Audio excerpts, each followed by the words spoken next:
Coming up on Look Today, well, we've got continuing coverage.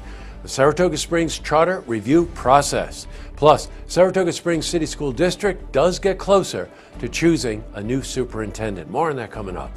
And Saratoga PLAN's Feast of Fields. That was a fundraiser, and it was a huge success. We've got some of those details. All ahead on Look Today.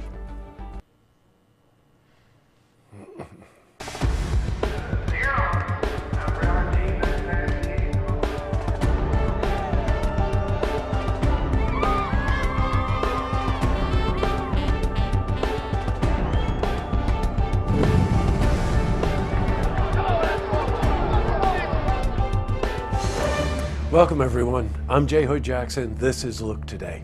Well, in tonight's program, I sit down with Richard Sellers and Joe Dalton. Now, they're members of the group Success, and they're here to talk about the Saratoga Springs Charter review process and the recent fiscal report that was released. Now, this is part one of my interview with them. And I also sit down with Andrew Bobbitt. He's the new CEO, Saratoga Regional YMCA, and he's here to talk about his vision for the Y. Plus, we've got your weather for the Tri-North counties, but first, these headline stories. Well, in our lead story, we've got continuing coverage, Saratoga Springs Charter review process. Now, as you know, we've spoken to many people who are involved with this process. Now, recently, the Charter Review Commission released a fiscal report detailing what they said are the costs and the savings in a new form of government. And we spoke to Jeff Altamari about how the new city manager form would be successful in Saratoga because of its ubiquitous nature. This is the form that we should go to because it works in many cities. They can't deny that. Okay, 500 cities have gone from the commission to the council manager form of government, not because of cosmetics. All right, many have gone because of most of them, I assume, have gone because of economics. That's a good point. But later on in the program, I sit down with Richard Sellers and Joe Dalton. Now, they're members of a group called Success, who are opposed to the change. And Jeff Altamari and Gordon Boyd will be in for an interview tomorrow there with the Charter Review Commission. All right, in other news, the Saratoga Springs City School District is looking for a new superintendent. We told you about this yesterday. Currently, they're down to 3 finalists: Timothy Terranova, Douglas Silvernell, and Michael Patton. As we also told you, BOCES is in charge of the search. Now, the candidates are making their presentations. The 2 left are Douglas Silvernell, who presents today, and Michael Patton, who will present on October 3rd. Well, we spoke to James Dexter. He's superintendent of BOCES, about how the community has been involved in this process. No, I just want to give the whole community credit because they did step forward. They came to the forum. We got a lot of feedback on the online forum, and the board designed a pretty rigorous process. I think it's fair to say that they have a lot of information about all 3 of these candidates. Switching from news to weather, well, believe it or not, temperatures are expected to stay in the high 70s to 80s. More detailed look at our weather. Let's head to the Glens Falls Weather Center for a look at your first forecast. Thanks, Jesse. I'm meteorologist Clarence Ponser with your first look weather update. Look at the national maps. Cold front is making its way through the southeast, mid-Atlantic. That's going to kick Tropical Storm Maria out to sea. And then the northeast, and high pressure will build in out the west, currently centered over Nebraska, but we also have a secondary dome high pressure out towards the Pacific Northwest and into portions of the U.S. And we'll see this cold front making its way through Albany, New York. 60 the overnight low, Clifton Park 62, Saratoga Springs about 62, 59 in Fort Edwards. You look at the Capital District and towards the northern part of the viewing area, about 60 in Glens Falls.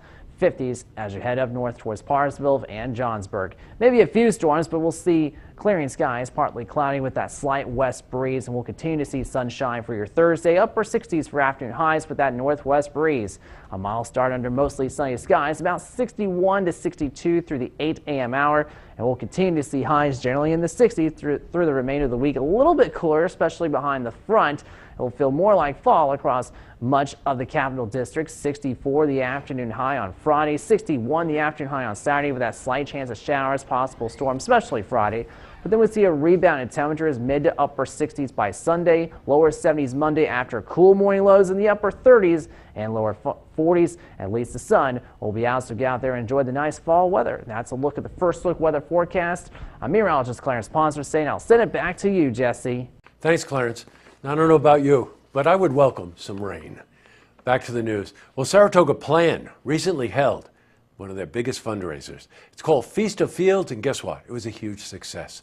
Now, the event, by the way, featured 10 world-renowned chefs serving up a really eclectic menu. Now, each year, the feast raises close to $50,000, which helps continue Saratoga PLAN's mission of land preservation. We spoke to John Kettlewell. He's Constituent Engagement Director. Feast of the Fields is a great event where we not only raise funds for Saratoga PLAN, but we bring together farmers, chefs, the community. Of course, we had some local politicians who were there, and people of all stripes get to have a great evening and enjoy all that great food. Congratulations. Now, the feast also featured a silent auction, which is one of the defining aspects of this event. Now, we spoke to Greg Redling. He's the stewardship coordinator. Try that 3 times for Saratoga PLAN. This particular year was our best year yet in terms of selling items at the auction. We had some really big ticket items. We had a beautiful handmade bench, white oak, 8-foot long bench, which was really amazing. We had a leather jacket from Perone Leather, flight jacket, fitted to the winning bidder, which was awesome. And we were able to display that at the table as well. Very cool. Congratulations to everyone involved. All right, up next, I sit down with Richard Sellers and Joe Dalton. Now, they're members of a group called Success. They're here to talk about the Saratoga Springs Charter review process and their opinions on the recent fiscal report that was released. This will be part 1 of my interview with them. And I also sit down with Andrew Bobbitt. Now, he's a new CEO, Saratoga Regional YMCA, and he's here to talk about his vision for the Y. But first, if you see news happening, you want to share a story idea, how about join us for an interview?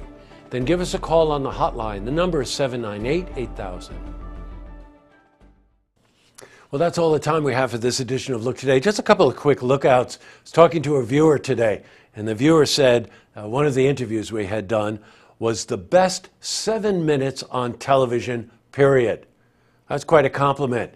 People do seem to like a lot of the interviews, so thank you very much for that comment. A quick reminder, the Summit, that's a music festival, is taking place this weekend at the Q, the Queensbury Hotel in downtown Glens Falls. What a weekend that is going to be. Hey, and last but not least, I did an interview today with Bob Reed and Melaine Jackson. They're involved with the Jazz Barbecue. You'll see that interview coming up in the next couple of weeks. And I realized, it's not many communities that have a football star right in our midst like Bob Reed. He's from the Minnesota Vikings. And I took the opportunity to talk to him a bit about the recent protest of players. And we didn't have time to stick his remarks in to tonight's news, but we will have it for you tomorrow. And it's very insightful. That's all the time we have now. So tonight on Look TV, Saratoga City Council meeting. Don't forget, tune in tomorrow night for the stories that matter to you. Good night, everyone.